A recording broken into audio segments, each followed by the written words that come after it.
dumating na nga rin in-order kong kurtina na talaga namang nainip na ako sa kakaantay. Oo, talaga naman. Paano ba naman magdadalawang linggo nga bago nga rin dumating? Talaga namang katagal. Mabuti na nga lang talaga ay pogi nga yung nag-deliver nga ng kurtina din sa akin. Dahil kung hindi na ako talaga maisusuli ko yan. Oo. Uy, si Kire. Wala lang, na-attract lang talaga ako sa mga pogi. Oo, gayon. Hoy, ang landi mo, may asawa ka na ha? Wala lang, sinabi ko lang dahil talandi nga ako, gayon. Kaya naman aray, kakabit ko na dahil si excited nga ako, gayon. Huy, aring sunflower nga na kurtina ang nagustuhan ko dahil wala lang, green siya, gayon. Kamukha siya ng ano ko, sunflower ko. Huy, kadaldal nito wag mo na sabihin. Kaya naman ka talaga. Wala madaldal ka sa ako, kaya di ako makapagpigil. Oo, sponsor nga lang sa akin tong kurtina dahil wala lang, baka naawa sa akin si madam. Oo, kita niya kasi yung video ko, nagkabit na ako ng kurtina doon sa aming kwarto na Merry Christmas and Happy New Year na marami nga nagbabash sa akin doon na talaga naman sila bago yung isang basher ko nga doon, nagigigil na sa akin dahil bakit ako nagkabit ng pampaskong kurtina, i-April pa naman daw, matagal pa naman daw ang Pasko. Talaga naman itong mga basher na to, yung ngingi alam sa akin, ibahay ko naman ito, hindi naman sa kanila. Kikinood lang kayo ha, baka lang makurot ko na yung mga singitin nyo, kakadaldal ninyo diyan.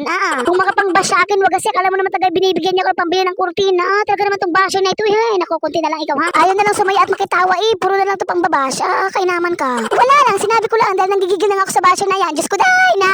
Meron naman ako mga ibang kulay ng kurtina nga din sa aking bahay. Pero syempre hindi ko nga sila gusto. Mas gusto ko talaga yung green grass of home. Dahil wala lang, mas gusto ko lang talaga na maging gubat rin aking bahay. Oo, kaya gayon. Talaga namang matutuwa si Mr. dito pag gawin niya. Dahil wala lang, makikita niya yung bahay namin na talaga namang namumukad ka sa sunflower. Oo, gayon nga. Baka palayasin na talaga niya ako ng tuluyan din sa aming mansyon. Oo, talaga naman. Kung pwede nga lang talagang taniman ng Carabao grass aring aming dingding ay talaga namang tinaniman ko na. Pero hindi po pwede, magalit si Mr. sa akin. Oo. Sabi nga niya sa akin, wag ko na daw lagyan ng kurtina aring aming bintana para daw labas-pasok yung hangin. Siyempre hindi ako pumayag, no? Ano siya? Hello? Ako pa yung masusunod dahil presidente nga ako dito sa bahay namin. Oo, kaya wala siyang magagawa. Bahala siya. Oo. Inikot-ikot ko na nga lang aring kurtina dahil wala nga akong pantali para naman kahit para meron ng design, gayo. Mindset ba mindset? Para naman kahit para maging social nga tingnan. Talaga naman kayo dati pa naman din talaga mga hilig ko na talaga yung mag-design, mag-decor dito sa loob ng bahay namin. Gayon baga? Dahil wala lang, naiinip nga ako pag wala akong ginagawa dito sa loob ng bahay namin. Gusto ko magkuting-ting, gayon. Kung pwede pa nga lang ilipat-lipat yung kwarto, kusina, lababo, ay talaga naman inilipat-lipat ko na yan. Dahil wala lang, hindi nga ako mapakali dito sa loob ng bahay namin para akong kiti-kiti, gayon. Ibuti nga yung kiti-kiti sa tubig lang natigil. Samantalang ako kung saan-saan, maglilinis ng kusina, maglilinis ng sala, maglilinis ng kwarto. Talaga naman. Kung baga ako yung babaeng walang pahinga, gayon. Huy, si Kire. Si Mr. kasi, inaano niya ako sa gabi, kaya hindi ako nakakapagpahinga. Huy, wag na sabihin. Kalandi nito